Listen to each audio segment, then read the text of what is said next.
तो आज मैं आप लोगों के साथ में मिली हूँ कुछ न्यू वीडियो मोटिवेशन की वीडियो लेकर के। तो आज आपको मैं अपने इस वीडियो में कुछ पंक्तियाँ जो गीता होती है उसके अध्याय में काफ़ी कुछ ऐसा सार लिखा हुआ होता है। अगर जीवन में व्यक्ति अगर उन सब मतलब को जो गीता के अंदर एक एक अध्याय दिया हुआ है, अगर उन सब का व्यक्ति अगर अपने जीवन के उतार ले तो हर एक मनुष्य का जीवन बहुत ही सार्थक और बहुत ही अच्छा व्यतीत होता है। तो मैं आप लोगों को गीता के कुछ जो अध्याय हैं उनको मैं आपको लोगों को पढ़ करके बताऊंगी। ये छोटी छोटी जो पंक्तियां हैं इस पे आप लोग बहुत गौर करें, बहुत अच्छी तरीके से गौर करें, क्योंकि ये गीता के अध्याय के अंदर हर जीवन की हर एक, चाहे वो ध्यान हुआ चाहे वो मोटिवेशनल हुआ, अगर गीता के जो भी अध्याय है अगर उनको उठा करके उनको समझ के अगर जीवन में उतार ले वो सारी चीज़ें, तो जीवन में हर एक मुश्किल आसान हो जाएगी। हर एक मुश्किल का सामना करने का हर चीज़ का हौसला मिलेगा। तो आज आप लोगों को मैं अपने इस मोटिवेशन चैनल के ऊपर आज गीता के कुछ अध्याय पढ़ करके सुनाऊंगी और उनका मैं आप लोगों को मतलब और मोटिवेशन भी बताऊंगी कि उन चीज़ों को जीवन के अंदर उतारने से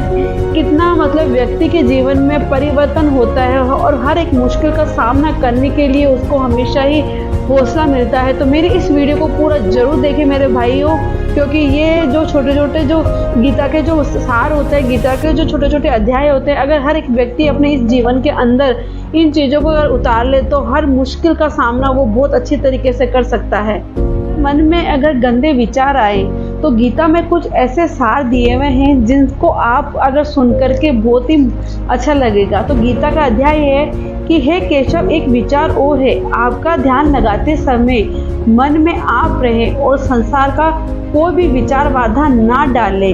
तो होगा एक आसान तरीका, परंतु वो कोई विधि नहीं है बल्कि एक गुण है, एक यौगिक है, एक कला है जिसे आप ध्यान लगा करके आसानी से कला युक्त मसूदन सोनू अर्जुन के संसार के झमेले से बचने के लिए एकांत में बैठकर मन को प्रभु ध्यान से लगाए हैं। यही युक्ति एकांत में मनुष्य अपने भीतर झांक सकता है। इसी से ही आत्मा से के संपर्क में प्रभु के संपर्क में मिल सकती है। ये पहला चरण है। हे अर्जुन, जो मुझसे मिलना चाहता है उसे सबसे पहले अपने अंतर में ही झांकना चाहिए और तभी संभव हो सकता है कि मनुष्य अपना शरीर नियंत्रण में, देहु काबू में ना हो तो मनुष्य का ध्यान लगाने का उद्देश्य बिल्कुल ही बेकार जाता है और अंदर की शुद्धि नहीं कर लेता है। तो यही गीता के हर एक अध्याय में बताया गया है कि परमात्मा से ना संपर्क कर सकता है, ना ही आत्मा परमात्मा में लीन हो सकती है। अगर और ये भी समझौल है जब ध्यान लगाने का पहला उद्देश्य, अगर ध्यान लगाने का पहला ही उद्देश्य क्योंकि अंत शुद्धि है, इसलिए वह स्थान पवित्र होना चाहिए जहाँ ध्यान लगाया जाता है, परंतु वो मनुष्य नहीं लगा सकता जिसके जीवन में संतुलन ना हो। ध्यान लगाने में सफलता के लिए मनुष्य को पहले अपने जीवन का पालन करना होना, संतुलन का पालन करना होना बहुत ही ज़्यादा ज़रूरी होता है। ना इतना खाए जो कि जैसे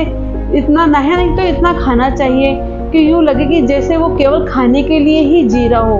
और ना ही इतना कम खाए कि वे हड्डी का ढांचा ही बन जाए, और ना ही इतना ज़्यादा सोए कि वे रात को भी दिन समझ करके सोए।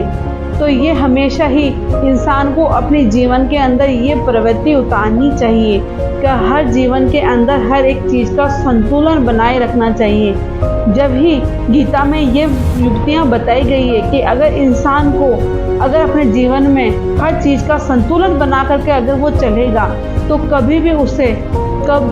उसे कोई चीज़, कोई नकारात्मक चीज़ें उसको परेशान नहीं कर सकती है और ना ही इस नकारात्मक सोच उनके दिमाग में आ सकती है। तो जीवन में हमेशा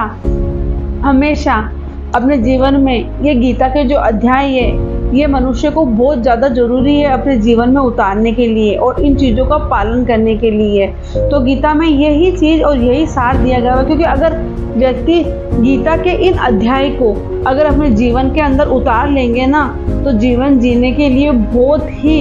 बहुत ही ज़्यादा सरल तरीका लगेगा अगर व्यक्ति अगर जीवन के इन चीज़ों को उतार लेगा तो यही है। अगर जब भी मन के अंदर अगर नकारात्मक सोच आए, नकारात्मक विचार आए, तो ये गीता के कुछ जो ऐसे अध्याय होते हैं इनको ज़रूर पढ़े और इनको फिर समझे कि ये क्या चीज़ें हैं। जब आप लोग इनको समझ लोगे, गीता के इन जो अध्याय है इनको अगर समझ लोगे ना, तो जीवन के अंदर कोई भी नकारात्मक सोच, गंदे विचार कभी भी मन में नहीं आएंगे। अगर ध्यान लगाने के लिए, इसमें बताया गया है, अगर ध्यान लगाने के लिए अगर अपने शरीर का ही संतुलन नहीं होगा तो आपका ध्यान भी आप नहीं लगा सकते हैं। तो ये गीता के छोटे छोटे जो अध्याय, छोटे छोटे जो चरण है ना, ये अपने जीवन के अंदर बहुत उतारे, इससे बहुत ज़्यादा मोटिवेशन मिलता है। ये कुछ अध्याय थे जो मैं आप लोगों को पढ़ करके मैंने बताए हैं कि शरीर को संतुलन करने के लिए ना इतना ज़्यादा खाएं कि वो शरीर को ही नुकसान पहुंचाए, और ना ही इतना कम खाए कि शरीर एक हड्डियों का ढांचा लगे, और ना ही इतना सोए कि इंसान दिन को रात समझने लगे, और ना ही इतना कम सोए कि इंसान रात में भी इतना काम करे कि वो रात को रात भी ना समझे। तो ये होता है एक प्रकृति का नियम। जीवन के अंदर हमेशा हर एक चीज का संतुलन बना करके ही इंसान को काम करना चाहिए, तभी वह जीवन में ध्यान लगा पाएगा, प्रभु के अंदर भी ध्यान लगा पाएगा, और अपने जीवन के अंदर भी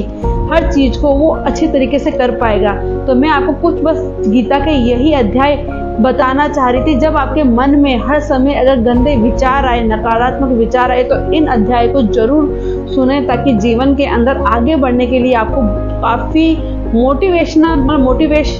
मिलेगा इन चीज़ों को सुनने से। तो चलिए, मैं नेक्स्ट वीडियो में आपको कुछ नई वीडियो लेकर कर आती हूँ। जब तक के लिए मेरे इन चीज़ों पे सोच के देखें, इन चीज़ों को करके देखें, तो जीवन में और आपको बहुत ही ज़्यादा मतलब हर चीज़ के लिए सरलता और हर चीज़ आसानी से आपको करने के लिए ये छोटी छोटी मोटिवेशन चीज़ें बहुत आपको मतलब वो पहुंचाएगी। जीवन में हर एक अच्छा तरीका जीने का, जीवन के अंदर आप लोगों को सही तरीका बताएगी। तो हर चीज़ का